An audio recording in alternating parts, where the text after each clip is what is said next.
Olá, pessoas fofoqueiras e desocupadas do meu Brasil. Tem mais coisa nessa fofoca para dividir com vocês. Para quem não me conhece, meu nome é Edu Honorato e esse deve ser o vídeo 5 de uma série de fofocas que eu estou analisando relativo ao caso do Diddy, ou Puff Daddy, P. Diddy, Sean Combs, ou qualquer nome que ele tem aqui. E aí ela é todo construído a partir da trindade do mal, da Nath e da Isa. Então vocês precisam assistir a playlist delas, que tem toda a história, todo o processo. E para começar, eu preciso que vocês assistam o vídeo da Nath e da Isa sobre a Jaguar Wright. Eu sempre brinco que eu chamo ela de Nostradamus, e assim, o trabalho dessa mulher é tão fantástico, porque ela tem conseguido provavelmente salvar uma próxima geração de cantoras, de rappers, de pessoas do R&B que seriam vítimas potenciais desse cara. Então assim, a história dela é muito legal e as meninas fizeram um episódio especial sobre isso, né? Além disso, esse episódio da Nath e da Isa que saiu hoje ainda liga um alerta, assim, um canhão para esse lado aqui da trindade. Provavelmente a gente está lidando com uma pessoa até mais complexa, mais inteligente, tem um pensamento aqui, uma linha de pensamento que pode tomar conta desse caso daqui para frente. Mas algumas coisas a gente vai ter que colocar e botar aqui na frente, tá bom? Uma delas é o seguinte, tem uma pessoa aqui que está em amarelo e que eu vou tirar do amarelo, que é a Mary J. Blige, e eu vou colocá-la em roxo. Por que eu vou colocá-la em roxo? Porque no próprio vídeo das meninas, elas falam o quanto a Jaguar já falou da Mary J. Blige, que ela seria cúmplice, conivente, até então estava entendendo ela também como somente uma vítima, mas tem essa história. E tem uma outra pessoa que entra, que vocês devem lembrar do nome dela, eu lembro dela, Erykah Badu. A Jaguar tem uma birra pessoal com a Erykah Badu, e ela conta umas histórias bem pesadinhas aí do mundo do hip hop, tá certo? Tem outra atualização. Eu tinha falado pra vocês sobre uma atriz canadense que a minha amiga Cris, do Canadá, me passou um material de uma atriz canadense que disse que tinha fugido de uma das Free Cops Parties, mas assim, fui olhar, não tem declaração, uma coisa meio paz e espírito, e nada muito solto. Então assim, não sei se é uma pessoa querendo surfar na onda ou se realmente é uma vítima, mas tá dando uma coisa meio estranha. Então deixei pra lá esse braço de investigação e educação, certo? Que mais? O hearing bail, sei lá como é que fala, quando ele vai tentar lá o habeas corpus, vai ser semana que vem. Essa entrevista da Jaguar, que as meninas trabalham muito bem no episódio, é de um programa chamado Piers Morgan Uncensored. E aí, se você tem domínio de inglês, só colocar isso no YouTube, talvez, não sei se tem legendado ainda, mas é bem interessante porque a Jaguar traz muita informação boa, tá bom? Tem um rapaz que eu sigo, eu acho que é Sloan o nome dele, que ele levantou uma polêmica que eu vou deixar no ar para investigar. Ele disse o seguinte, que quando o cara diz lá que vários atores e empresas vão cair com esse processo de mais de 120 vítimas, ele deu a entender que a TriStar, ele explica que é uma corporação, tal, pode estar ligada a esse esquema, porque a TriStar tem uma pessoa chamada, acho que é Liam Taylor, que estaria relacionado com aquele problema da Britney. Que lembra que a Britney foi colocada naquele censorship, não sei como é que fala, né? Acho que ela perdeu a tutela, ela ficou sob tutela de alguém, que foi aquele grande golpe que quase destruiu a fortuna da Britney. Aí a gente teria aqui TriStar, essa pessoa, e Britney, e talvez também o Justin Bieber. Não entendi ainda muita coisa. Dados interessantes. Dessas 120 vítimas aqui, já tem uma distribuição. E assim, eu sei que esse conteúdo é gatilho para muita gente, mas é um dado importante. Das 120 vítimas que acusaram ele, 60 homens e 60 mulheres. 62% são pessoas, eles chamam de Afro-Americans, ou seja, são pessoas negras, né? Eles têm uma diagramação diferente, tá? Até porque para eles lá, se uma pessoa negra brasileira, ou seria latina, tem essa briga que eu não vou entrar nesse mérito que não faz parte, mas 62% seriam pessoas negras, Estão distribuídas entre as cidades de Los Angeles, Nova York e algumas cidades da Flórida. E aí o Sloan menciona que é exatamente onde ele tem casa, os locais onde ele tem casa, tá certo? Dessas 120 pessoas, 25 eram menores de idade, incluindo crianças a partir dos 9 anos de idade, e incluindo também mulheres grávidas, tá? Tem uma possível ligação, a Jaguar faz uma possível ligação, não é a Jaguar, é o Sloan, uma possível ligação do Didi com a Ghislaine Maxwell, que está presa por conta do caso do Jeffrey Epstein, que é aquele caso horroroso, aquela história mirabolante que a gente acompanhou. Quem não sabe quem é, vai lá no canal da Nath e da Isa, que eu tenho certeza que elas têm um vídeo muito legal sobre o Jeffrey Epstein, toda essa história que envolveu, que chegou até a família real, e é uma coisa bem grande, tá bom? Família real britânica. Tá, agora vem uma coisa que assim, explodiu a minha cabeça e me deixou bastante incomodado, e é um braço que eu vou começar a entender a partir de agora, porque pode ser uma coisa importante.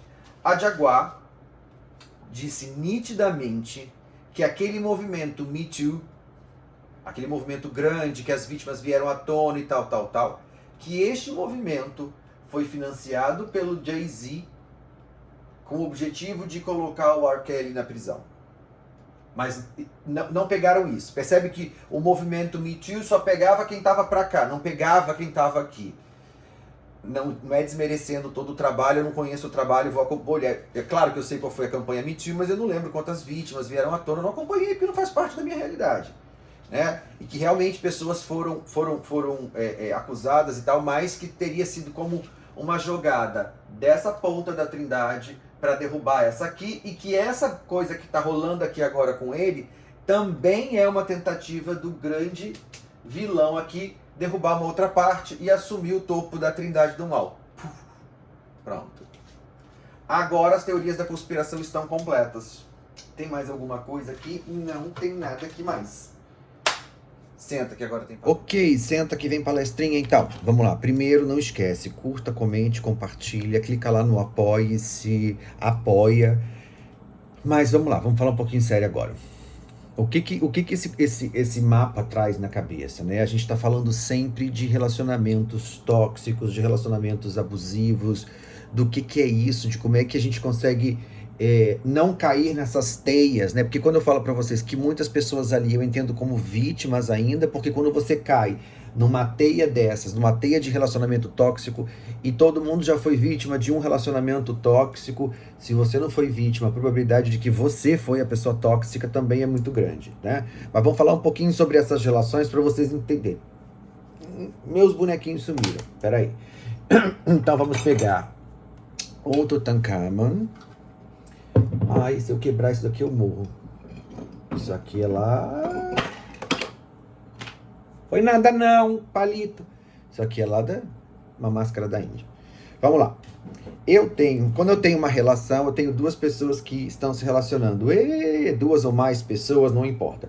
Quando você tem um relacionamento totalmente tóxico, uma dessas pessoas, ou as duas pessoas juntas, tanto faz, mas uma ou duas, ela tem alguns comportamentos que causam sofrimento, que causam desconforto físico, mental, controle excessivo. Essa relação, ao invés de ser alguma coisa saudável que dê prazer, passa a ser um tipo de relação que ela é desgastante, porque ela tem manipulação, tem desrespeito, críticas absurdas. Ao invés dessas pessoas, né, crescerem enquanto casal, ser humano, enquanto sujeitos, enquanto família, ela é como se fosse destrutiva. Ou ela é destrutiva para um lado, ou ela é destrutiva para outro lado. Eu vou colocar isso daqui, porque se eu quebrar, são meus cacarecos de viagem.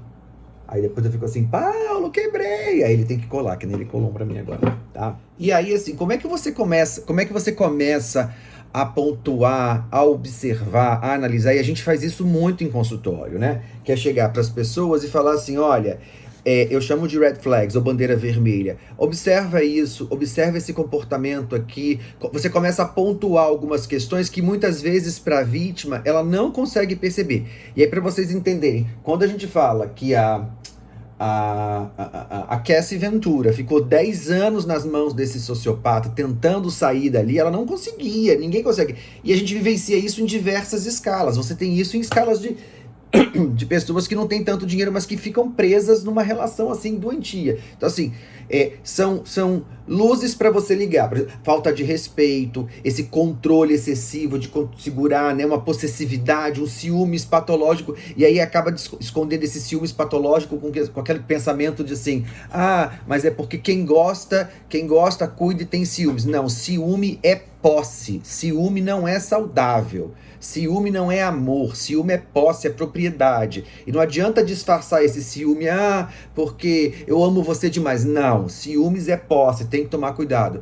É uma relação normalmente que tem manipulação emocional, muita manipulação, sabe? E se você não fizer isso, eu vou fazer isso, eu vou cometer tal atitude por sua causa e a culpa vai ser sua. As críticas são constantes, mas assim, não é uma crítica que é construtiva, né? Não é você chegar e falar assim, olha, o que você acha? É aquela crítica mesmo para desconstruir a tua autoestima, para te dar um puxão, né? Para menosprezar as tuas qualidades, porque quanto mais a pessoa se sentir frágil e vulnerável, mais ela se torna vítima e mais essa pessoa consegue dominar, tá certo? É claro que a gente tem também total falta de apoio, né? Você vê que os casais não se apoiam, agressões físicas e verbais, e muitas vezes a agressão física e verbal, ela parte da vítima porque ela foi instigada por essa pessoa tóxica. Olha como é que é a jogada. A pessoa tóxica instiga de maneira passivo-agressiva a outra pessoa a fazer a verbalização, né, da agressividade, e aí ela se coloca como vítima e cada vez mais essa situação vai sendo mantida. É um jogo patológico, entendeu? Então, assim, muitas vezes a agressão verbal, quando se inicia, ela se inicia por uma manipulação passivo-agressiva da pessoa mais tóxica. Mudanças de humor constante, a questão da culpa. A culpa é sempre da vítima. E mesmo quando ela é agredida, eu agredi você porque você é culpado. E aí vira um ciclo doentio. Um outro alerta muito importante é que a pessoa que está sendo vítima de uma relação tóxica, ela tem essa sensação de que está sempre pisando em ovos, sabe? Uma coisa muito assim, não pode fazer isso por causa disso, por causa daquilo. Isso não é relação, isso é prisão. Isso não é relação. E aí, o que a gente sempre trabalha muito? Normalmente, se você não sabe se você está numa relação tóxica, se você tem alguma dificuldade de perceber se a sua relação é tóxica, pergunte para os seus amigos e parentes que convivem com você. Pergunte para sua mãe, pergunte para o seu pai, para o seu irmão, para sua vizinha, para sua melhor amiga, porque essas pessoas que estão no seu entorno começam a alegar. Você está sendo isolada, você está sendo blindada, e aí você pode procurar ajuda. E aí os familiares podem ajudar, podem dar apoio, mas é muito difícil você sair de uma teia dessas. A gente está falando disso daqui numa escala estratosférica, né? Porque essas relações tóxicas aqui, as manipulações passam do ponto de vista mais físico, que a gente sabe que acontece bastante. Mas no escalonamento menorzinho, só para vocês entenderem o quanto isso daqui é tão real, é tão próximo do que a gente consegue ter em micro-universos de familiares, de pessoas. E aí, essas, é óbvio, assim, eu não vou entrar numa construção teórica dessas relações tóxicas, do enraizamento que isso tem no patriarcado, no machismo, na misoginia, nas questões. Tem muita coisa envolvida nesse processo, tá? Mas só estou colocando para vocês que é uma situação que a gente precisa ligar um alerta, e se todo mundo começar a observar, né? Eu sempre faço isso com todos os pacientes que sempre tem alguém com relação tóxica, né? Olha, isso aqui é uma situação de falta de respeito, isso daqui é um controle excessivo, isso aqui é uma manipulação emocional, isso aqui é uma agressão física, isso aqui é verbal, aqui falta apoio. E aí a pessoa começa a ligar um alerta, e aí é reforçado às vezes com esse processo de observação. Era isso. Final de semana, vou ver se eu consigo tempo. Claro que eu vou achar tempo. Para editar isso daqui, para postar e também para ler mais fofoca, porque tem muita fofoca. Meus caderninhos estão cheinhos.